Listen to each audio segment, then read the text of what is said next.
Assalamualaikum warahmatullahi wabarakatuh. Halo teman-teman, kembali lagi dengan saya Destrianti. Sekarang kita sudah memasuki bab yang kelima, yaitu VLAN dan trunking. Nah, langsung saja bisa masuk ke materi yang pertama, yaitu konsep VLAN. VLAN adalah Virtual Local Area Network. Di sini perhatikan pada gambar yang sudah tersedia. Misalkan terdapat sebuah ruangan yang kemudian terbagi menjadi beberapa divisi, kita anggap saja yang paling atas adalah divisi engineering. Untuk yang tengah adalah programming, dan yang paling bawah adalah marketing. Kemudian untuk engineering katakanlah memiliki VLAN 10, untuk programming 20, dan marketing 30. Kemudian masing-masing VLAN memiliki IP. Untuk engineering IP-nya adalah 192.168.10.0/24 dan programming yaitu 192.168.20.0/24 dan marketing adalah 192.168.30.0/24. Jadi dapat disimpulkan bahwa masing-masing divisi memiliki network yang berbeda. Nah, nantinya masing-masing divisi akan tersambung dengan switch. Kemudian misalkan bandwidth yang dibutuhkan engineering adalah 10 MB, lalu programming 20 MB, dan marketing adalah 30 MB. Nah, di sini VLAN dibutuhkan karena untuk manajemen jaringan. VLAN juga berfungsi untuk memecah broadcast domain. Nah, broadcast domain yaitu untuk mengirimkan paket ARP ke setiap device yang tersambung. Misalkan PC1 akan mengirim paket ke PC2, maka nanti PC1 akan mengirimkan melalui switch. Kemudian switch mengirim ke PC2 dan PC3. Dalam kasus ini nantinya switch tidak akan mengirim ke divisi lain karena VLAN telah memecah broadcast domainnya. Kita masuk ke materi yang kedua, yaitu konfigurasi VLAN. Pada Cisco-nya, di sini sudah saya siapkan topologinya. Di sini terdapat 6 buah PC yang tersambung dengan switch dengan menggunakan kabel automatically. Untuk IP network-nya sudah saya tuliskan di sini di sebelah kiri. Kita menggunakan IP 10.0/24. Dan yang kanan adalah 20.0/24. Kemudian kita akan mengelompokkan PC-PC tersebut. Di sini klik tombol persegi panjang. Kemudian untuk settingannya saya default saja dan kita tarik. Nah, perlu diketahui VLAN memiliki range dari 1 hingga 496. Maka di sini untuk kelompok di sebelah kiri saya akan gunakan VLAN 10 dan kanan adalah VLAN 20. Selanjutnya, kita akan konfigurasi IP di masing-masing PC. Nah, jika sudah, kita bisa cek koneksinya. Maka di sini akan memberikan keterangan semuanya successful. Namun jika kita coba PC1 ke PC4, maka di sini akan memberikan keterangan failed karena kedua PC berbeda network. Maka kemudian kita bisa konfigurasi pada switch. Untuk melakukan konfigurasi, masuk ke mode privilege, kemudian global mode. Setelah masuk, kita coba untuk membuat VLAN dan mengetikkan VLAN 10. Kemudian enter dan berikan nama untuk VLAN tersebut, misalnya programming. Jika sudah, kita bisa cek menggunakan command do show VLAN brief. Dapat diperhatikan bahwa saat ini sudah ada VLAN 10. Namun perlu diketahui bahwa secara default semua port di switch ini menggunakan VLAN 1. Sedangkan konfigurasi untuk VLAN 10 belum mencantumkan port-port yang mana yang tergabung ke VLAN 10. Kita akan buat interface FA1, FA02, dan FA03 yang tergabung ke VLAN 10. Langsung saja kita konfigurasikan. Di sini bisa masuk ke FA01 terlebih dahulu. Kemudian ketikkan switch port access VLAN 10. Kemudian jika kita cek menggunakan do show brief, maka FA01 sudah masuk ke VLAN 10. Maka langkah selanjutnya kita akan memasukkan FA02 dan FA03. Maka untuk port 1, 2, 3 menggunakan VLAN 10. Lanjut kita bisa buat VLAN 20 dan memasukkan port dari 4 hingga 6. ke dalam VLAN 20. Kita tuliskan VLAN 20. Lalu untuk namanya kita akan berikan nama marketing. Nah, jika sudah VLAN 20 sudah terbuat, kita akan memasukkan FA04 hingga 05 sekaligus ya teman-teman, yaitu dengan menggunakan interface range. Di sini ketikkan saja perintahnya interface range FA04 strip 06, lalu enter. Nah, setelah masuk kita berikan komen switch port access VLAN 20. Jika sudah terkonfigurasi semua, di sini kita bisa cek. Nah, di sini sudah terdapat VLAN 20 dan tercantum juga port mana saja yang menggunakan VLAN 20. Kemudian kita bisa melihat bagaimana ARP table-nya. Namun sebelum itu kita hapus ARP-nya terlebih dahulu karena sebelumnya kita telah mencoba tes koneksi. Di sini bisa ketikkan saja ARP-D. Jika sudah, lakukan hal serupa di semua PC. Pada switch yang ini juga kita hapus di sini. Setelah masuk ke mode privilege, kita bisa memasukkan command clear make strip address strip table. Kemudian untuk memastikan kita bisa cek show make strip address strip table. Maka di sini sudah tidak ada ya. Selanjutnya kita klik simulation. Lalu kita kirimkan paket dari PC1 ke PC2. Maka di sini terdapat keterangan ARP-nya ya teman-teman. Kita lihat berikutnya. Kemudian di sini PC1 akan mengirim paket ke switch. Lalu dari switch akan mengirim ke PC2 dan 3. Namun, switch tidak akan mengirimkan paket ke switch 4 atau 5 maupun 6 karena mereka sudah berbeda network dan VLAN sudah memecah broadcast domainnya. Kita masuk ke materi yang selanjutnya yaitu trunk. Trunk berfungsi untuk menghubungkan antar switch, artinya mengizinkan beberapa VLAN untuk berkomunikasi melalui satu jalur. Perhatikan pada topologinya. Di sini saya telah menambahkan satu ruangan yang berisi perangkat jaringan yang sama. Seperti sebelumnya dengan konfigurasi juga sama persis. Namun untuk IP-nya di sini saya berikan range dari 10.4 hingga 10.6 dan juga 20.4 hingga 20.6. Nah, di sini saya tidak perlihatkan karena saya anggap teman-teman bisa membuatnya ya teman-teman seperti tadi. Namun di sini perlu diperhatikan antar switch telah saya sambungkan dengan kabel automatically. Jadi langsung saja kita bisa konfigurasikan trunk agar VLAN dapat saling terhubung baik dari ruang 1 maupun 2. Kita buka switch dan masuk ke global mode. Jika diperhatikan, switch 1 terhubung dengan switch 2 dengan menggunakan interface FA07. Maka kita akan masuk ke port tersebut.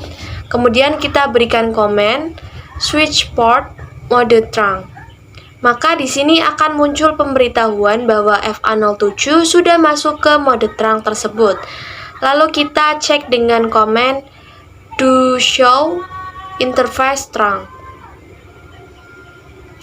Bisa diperhatikan di sini untuk FA07 statusnya adalah trunking. Kemudian kita juga bisa cek di switch 2. Maka di sini statusnya juga sudah trunking. Selanjutnya kita bisa tes koneksi antar VLAN. Misal dari PC1 menuju ke PC7. Nah, di sini terdapat keterangan successful. Artinya kita telah berhasil melakukan konfigurasi trunking. Kemudian kita juga bisa melihat bagaimana proses ARP table-nya dengan klik simulation. Lalu coba kirim paket dari PC2 ke PC8. Nah, di sini PC2 akan mengirimkan paket ke switch, lalu di switch akan melakukan broadcast yaitu ke PC1 dan PC3 dan ke switch 2. Di sini untuk PC1 dan 3 menolak, sedangkan switch 2 akan melakukan broadcast ke PC7, 8, dan 9. Nah, di sini yang menerima hanya PC8. Maka selanjutnya PC8 akan mengirimkan paketnya kembali ke switch 2, lalu dari switch 2 ke 1 dan dari switch 1 ke 2. Dengan begitu, tes koneksi sudah successful. Kita masuk ke materi yang keempat, yaitu load trunk.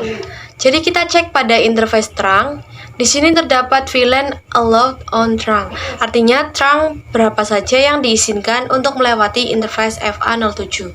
Secara default, yang dapat diizinkan adalah 1 sampai 105.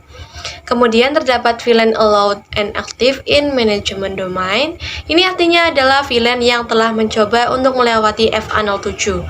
Nah, sekarang kita akan coba untuk mengubah VLAN yang diizinkan adalah 10 sampai 20. Pada global mode atau konfigurasi, masuk ke interface FA07, lalu ketikkan switch port trunk allowed VLAN, lalu masukkan VLAN berapa yang akan diizinkan, misalkan 10,20.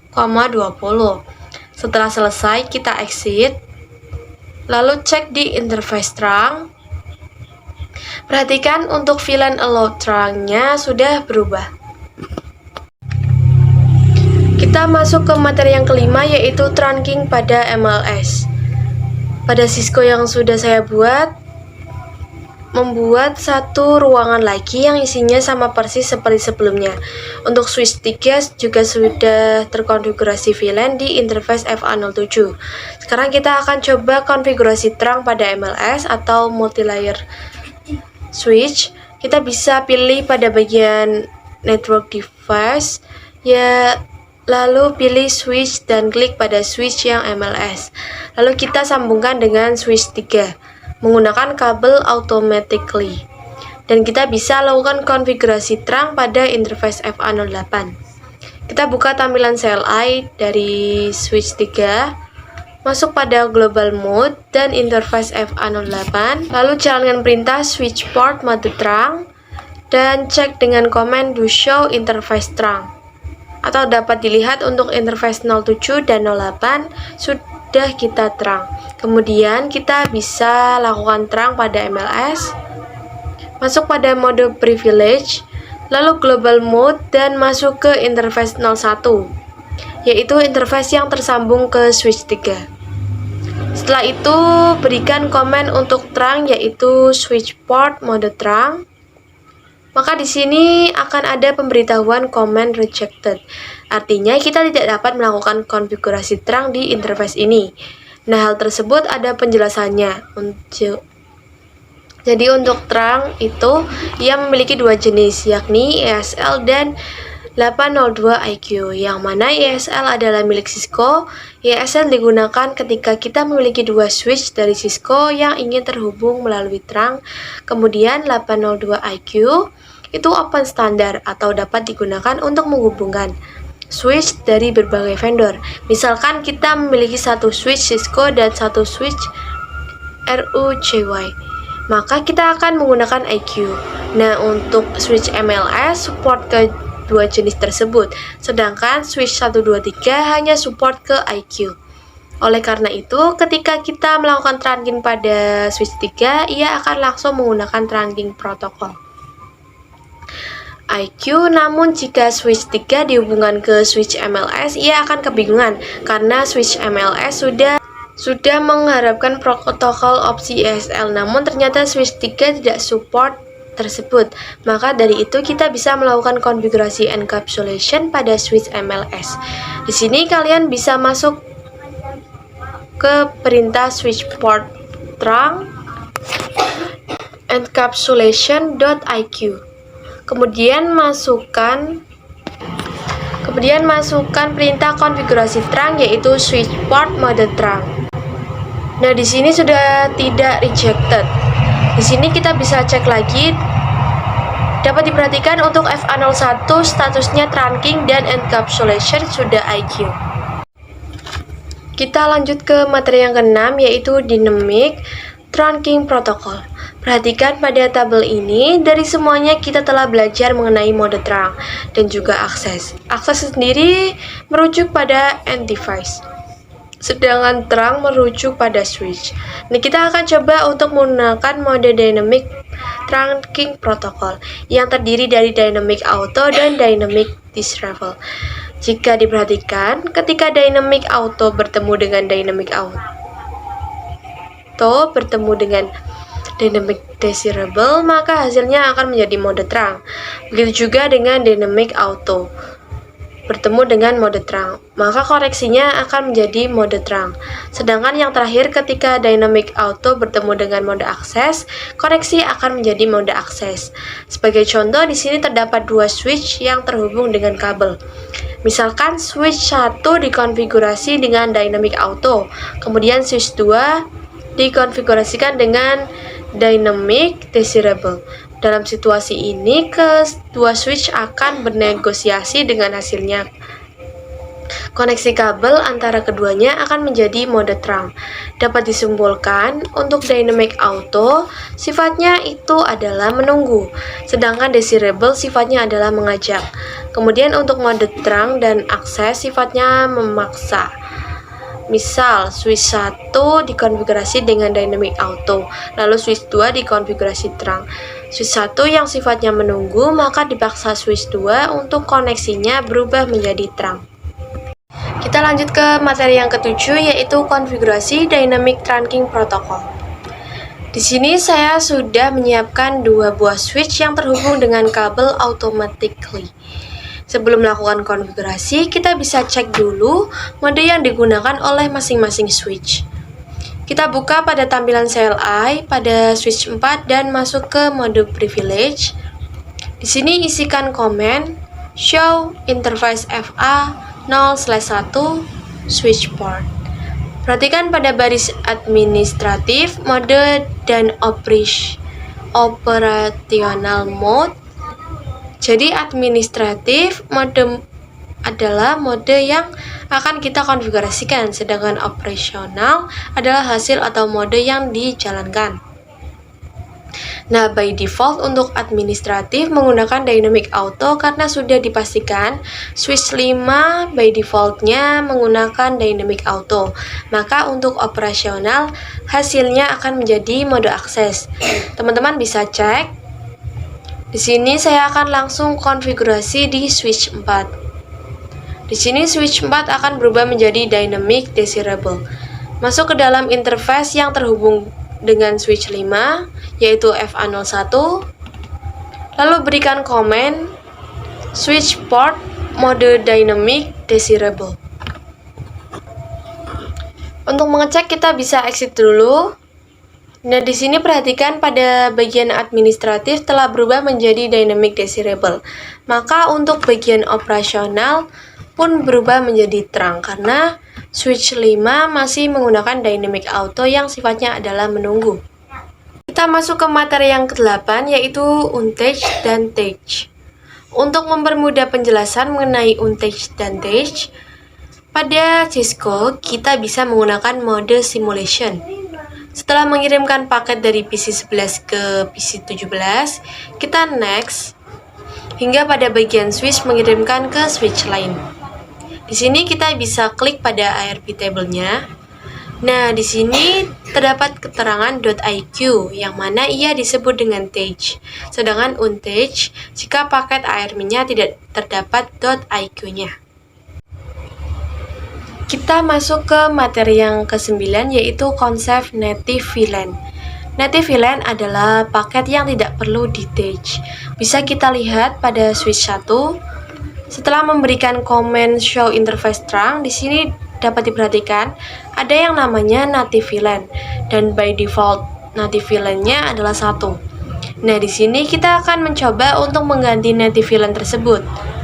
Langsung saja kita coba konfigurasi pada ruangan 2 dan 3. Masuk pada tampilan CLI milik switch 2. Kita masuk ke mode global. Kemudian masuk ke interface yang tersambung ke switch 3, yaitu FA08. Kemudian ketik komen switch port trunk native VLAN 20 dan masukkan angka yang akan dinatifkan. Misalkan 20 dan enter.